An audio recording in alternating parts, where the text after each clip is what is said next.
안녕하세요. 김종합의 경제부동산입니다. 구독, 좋아요 부탁드립니다.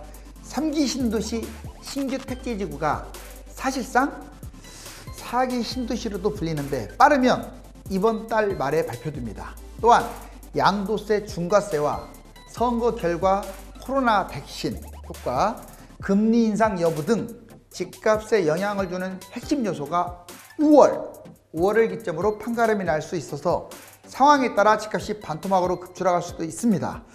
추가 택지지구 공급은 추첨제를 대폭 늘려서 무주택자뿐만 아니라 유주택자들에게도 초미의 관심이 되고 있습니다. 자, 격동의 부동산 함께 알아보실까요? 자, 어디서 많이 본 포스터죠? 바로 펜트하우스 시즌2입니다.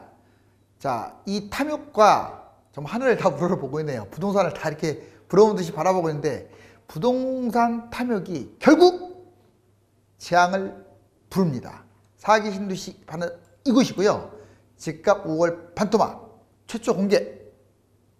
자, 집값 하락 단기 위험 요인을 한번 먼저 짚고 넘어가겠습니다. 6가지나 돼요. 이제 이 부동산과 직접 관련된 것만 얘기를 한번 해볼게요. 먼저 전세값이 지금 하락하고 있어요. 처음이에요. 지금 계속 올랐죠. 뭐 급추락하는 건 아니지만 매물이 막 쌓이고 있어요. 그 근거를 들여봤더니 이제 계약갱신 청구 문제 때문에 전세 낀 것들이 인기가 없어요. 더 웃기는 것은 월세는 아예 더 싸게 팔려요. 그래서 본인이 직접 들어가는 거 전세, 월세 순이에요. 전세도 인기가 없다 보니까 지금 전세값이 이제 하락하고 있습니다. 그리고 이게 지금 신기한 거예요. 거래량 급감. 즉 나는 이제 3기 신도시 그 추가 공급 있죠. 그걸로 한번 버텨보겠다 하는 이제 영끌하는 사람이 확 준 것이 영향을 준 거죠. 이사대책, 재개발 추락 이것도 한번 하고 있어요. 재개발 잘못 잡았다가는 여러분들 현금 청산 쪽박찹니다. 자, 그다음에 청약 수요 증가. 이게 청약 쪽으로 많이 돌아서 가지고 영끌이 급감하는 게 보여요. 1월 달도 확 줄었는데 2월 달은 더 줄었습니다. 지방 집값이 지금 하향세로 완전히 돌아섰어요. 일부 지역은 마이너스, 이제 특히 광주 같은 경우는 이제 하락세로 완전히 전환된 것 같고, 부산, 대구 이쪽 경상남북도도 지금 아직은 좀 강세라고 하지만 살려고 하는 사람이 없어가지고 호가가 계속 내려가고 있거든요. 호가 내려가면 그 다음에 실거주 추락이에요. 전국 집값 상승률 역시 축소되고 있어요. 지금까지 계속 오르기만 했잖아요. 상승폭이 확대만 됐는데 지방이 추락하고 수도권 상승폭도 약간 둔화되면서 아무튼 이러한 모든 요인들이 집값 하락 위험 요인이다. 그렇다면 신규 택지지구 예정지역 바로 여기를 주목하세요. 자, 4기 신도시 신규 택지지구 예정지역 뉴스에서도 꽤 나왔지만 그래도 유력한 곳들 중심으로 20곳 18만 가구입니다. 여러분들 3기 신도시만 따지면 택지지구 빼고 택지지구 20개 빼고 신도시만 따지면 약 17만 8천 가구거든요. 오히려 명칭은 이제 제가 4기 신도시급 이렇게 했는데 사실상 이제 3기 신도시의 연장이죠. 그래서 그냥 편의상 4기 신도시로 불렸는데 얘는 18만 가구로 17만 8천 가구보다 더 많아요. 여기 보세요. 발표 시기는 빠르면 이번 달 말에 다 발표할 수 있어요. 아니면 3월 말. 이 확률이 아주 높습니다. 발표를 늦춰서 좋을 게 없잖아요. 또는 상반기 중으로 이제 발표할 여지도 있기는 해요. 그 다음에 분양 물량이 어느 정도냐? 신규 택지, 즉 4기 신도시라고 일컫는 곳이 약 18만 가구. 그 전에 3기 신도시 17.8만 가구에 비한다면 상당히 많죠. 그러면 어디냐? 바로 이거 중요합니다. 특히 1, 2, 3번은 상당히 좀 유력해 보이는데 광명시 가학동, 학원동. 광명시는 도시가 규모가 작기 때문에 거기에 무조건 발표되면 대박이죠. 자, 시흥시 과림동, 무진해동, 하남시 간북지구라고 있어요. 거의 자, 여러분들 이제 구리간 그 고속도로 타고 가다 보면은 도중에 간북 나오죠. 그 밑에 가밀지구가 있고, 김포시 고촌 일대, 고촌도 지금 GTX D 노선의 어떤 이어지는 구간이잖아요. 그렇기 때문에 상당히 관심이 많은 곳들이죠. 그 다음에 고양시 대곡지구, 화전동, 일산 신도시의 추가 이런 것들이 지금 거론되고 있고, 화성시는 봉담, 비봉, 용인시는 공세, 지금 거론된 곳들이 바로 이 정도인데 자, 어디가 이제 이 중에서 아마 거의 제가 보기에는 18만 가구 하려고 하면 웬만한 곳들은 다 돼야 정상이거든요. 물론 추가적으로 나오겠죠. 자, 이제 부동산 일방적으로 매도 파기 참 어이없는 경우가 많습니다. 심지어는 3번 연속 계약 파기당한 사람도 있어요. 그것도 가계약 보내가지고 뭐 1,000만 원, 2,000만 원 보통 가계약 그 정도 선이잖아요. 그 뭐 하겠어요. 집값이 그냥 팍 올라가 버렸는데.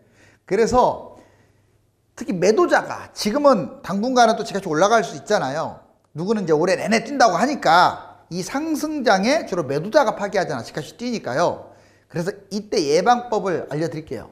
자, 일방적으로 매도를 파기하면 바로 이런 방법을 쓰세요. 특히 상승장에. 자, 중도금을 이제 계약금 치렀죠. 중도금을 잔급 지급 이전에 일부를 받으세요. 계약금 받은 다음에 돈이 필요하다. 어떤 식으로든지 핑계를 대서 1,000만 원이라도 일부를 받게 되면 그 중도금 인정이 돼가지고 법적 싸움에서 아주 유리하거나 이깁니다. 이해가시죠? 쉽게 포기를 못한다는 거예요. 두 번째, 계약금, 중도금, 잔금을 너무 막 3개월, 4개월 이렇게 넓히지 말고 촘촘하다는 뜻은 좀 가깝게, 가급적이면 한두 달 안에 빠르게 이렇게 설정을 하는 게 좋아요. 그리고 계약금 10%보다 더 많이 계약을 설정하는 방법도 있어요. 이건 무조건 룰이 아니에요. 그 두 사람의 협의가 필요한 거예요. 이게 팔려고 하는 사람도 마음가짐이 있기 때문에 파는 거 아닙니까? 그 심리를 이용하셔야 돼요. 사는 사람이. 자꾸 가격만 깎으려고 하지 말고 그거보다 더 중요한 것은 나는 혹시 계약 파기 우려가 있기 때문에 뭐 10% 아니라 20% 해도 되고 15% 해도 되고, 특히 가격들이 싼 것들은 더 이렇게 해야 돼요. 그러면 금액이 커지니까 더 부담이 될 거 아니에요. 취소할 때. 네 번째는 가계약. 돈을 찔끔 가계약 붙이고 바로 계약 치세요. 웬만하면 가계약으로 시간을 끌기보다는 본계약을 설정해야 돼요. 가계약 500만 원, 300만 원 뭐 이렇게 1,000만 원 이렇게 붙여가지고 당연히 취소해버리죠. 집값이 뛰면 한 방에 1억도 뛰고 5천도 뛰는데. 자, 이 네 가지 가르쳐 드렸어요. 이외에는 없어요. 자, 이제 2021년 부동산 변곡점. 집값 떨어질까 계속 오를까? 상승장이야 뭐 이렇게 보이고, 하락장을 말씀드리면 예전에 이제 프라자 합의 되고 집값이 뛰었죠. 그런 다음에 폭락을 했는데 이때 떨어진 거. 그 다음에 IMF 때 집값이 이렇게 떨어졌죠. 지금 여기 이 선이 중간선이라고 보면. 그리고 2004년에는 뭐 그냥 사이클로 떨어졌고, 그 다음에 여기가 좀 많이 떨어졌어요. 이제 미국발 금융위기 떨어졌다 좀 회복은 했지만 그래도 또 떨어졌죠. 이렇게 결국 2013년까지 상당 기간 많이 떨어졌고, 그러다가 계속 올랐는데, 자, 현재 여기입니다. 여기. 자, 이 변곡점이 여기인데 핵심적인 투기 정책이 저는 정답 같아요. 이게 물론 공급 대책도 장기적으로 집값 하락에 영향을 주지만 단기적으로 과연 이 핵심적 투기 정책, 그전에는 투기와의 전쟁 말만 했지 투기와의 전쟁에 1도 도움되는 정책이 안 나왔어요. 오히려 투기 세력들한테 도움되는 정책을 내놓은 거예요.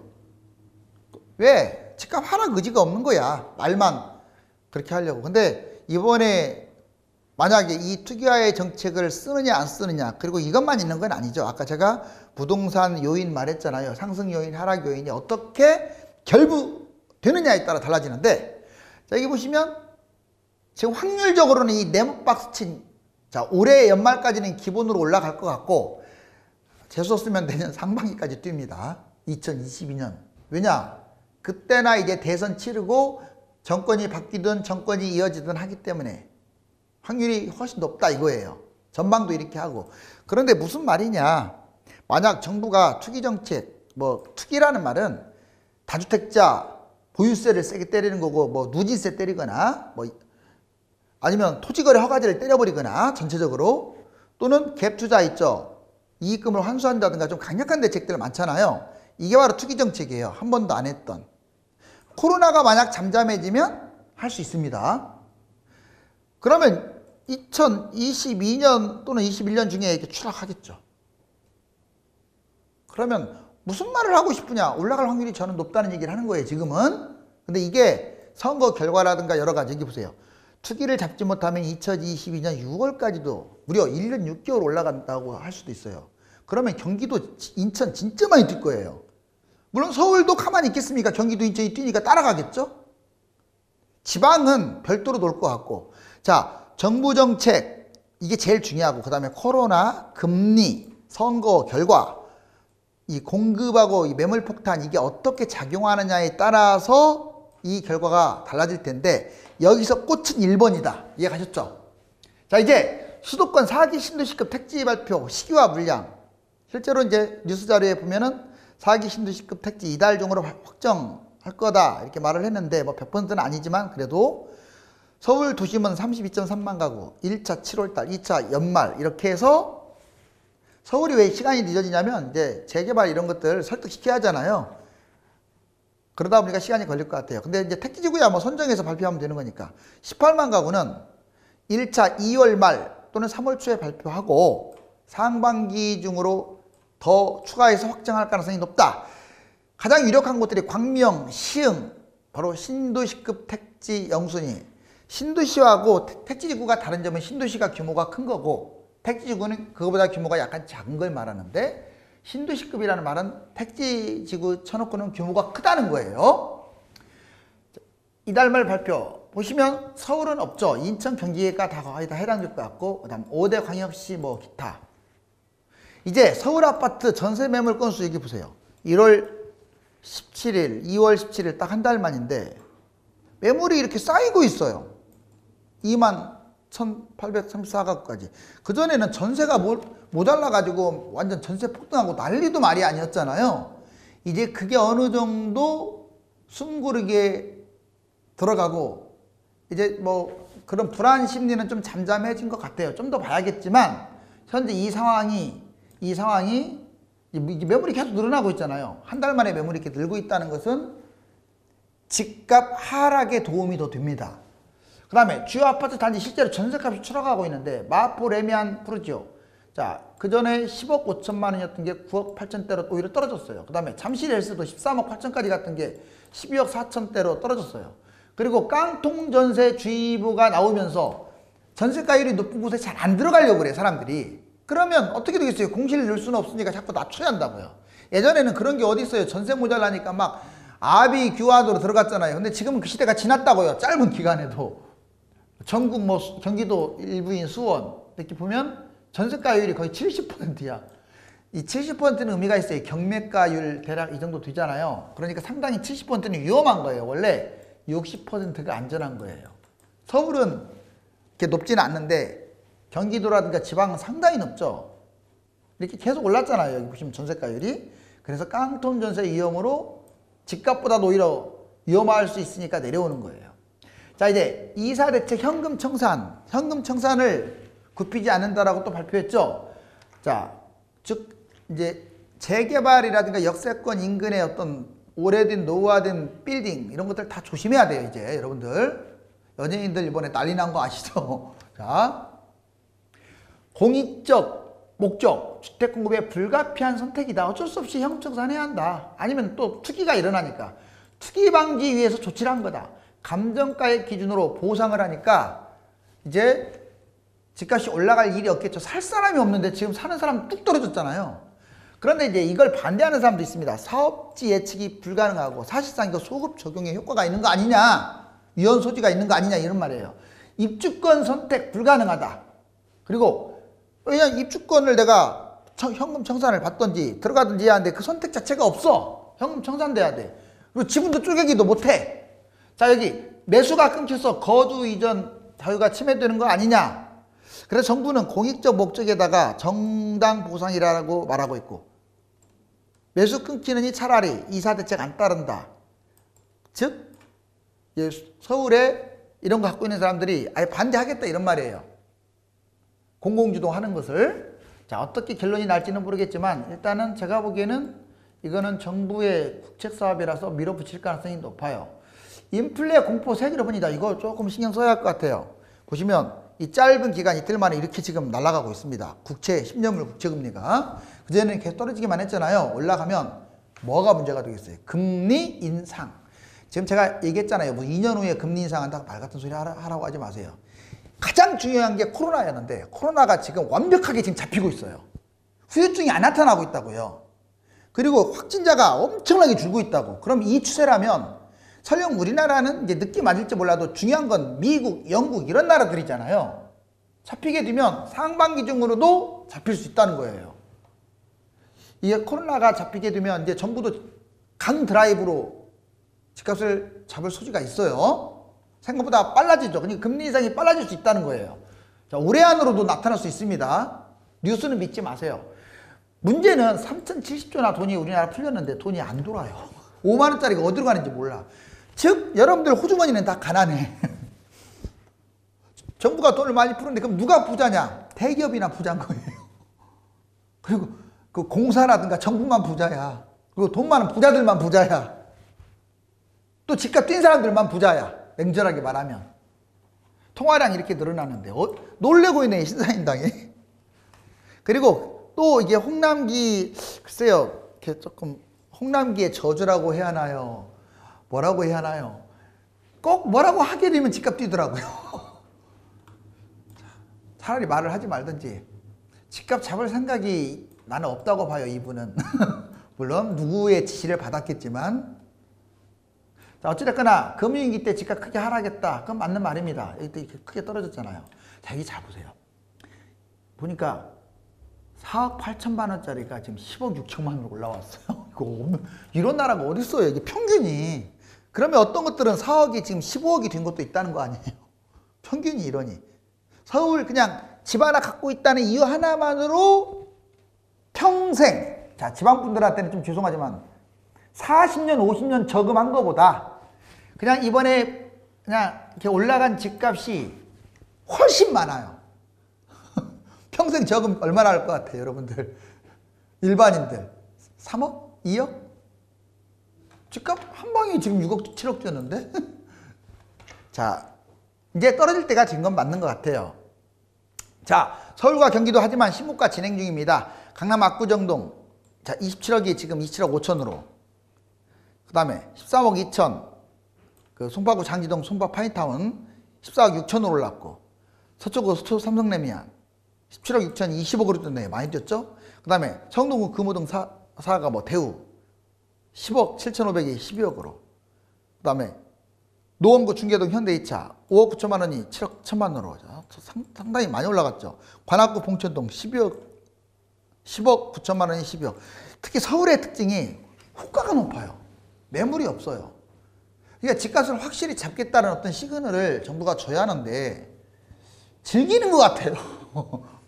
공급 대책은 나중에 어떤 폭락 요인이 될 것 같긴 한데 지금 단기적인 어떤 쇼크를 줘야 하거든요. 경기도도 그럽니다. 여기 보세요. 신고가율 즉 85.71%. 거래만 됐다면 신고가 85.7%가 어딘 줄 아세요? 성남시 중원구예요. 왠지 아세요? 분당보다 싸지. 솔직히 말씀드리면 경기도에서 최고 입지가 성남구, 중원구, 수정구가 맞아요. 과천보다 더 좋습니다. 어떤 면에서. 과천은 비싸기라도 하죠. 정말 틀렸나요? 강남이 코앞인데, 송파가 옆인데, 붙어있는데. 그러니 그 근처가 뛰는 거야. 수원이 뛰는 것은 좀 이해는 안 가요. 물론 여기는 이제 GTX나 뭐 하여튼 모든 전철이 몰려있긴 하지만 어찌됐거나 수원도 66.6.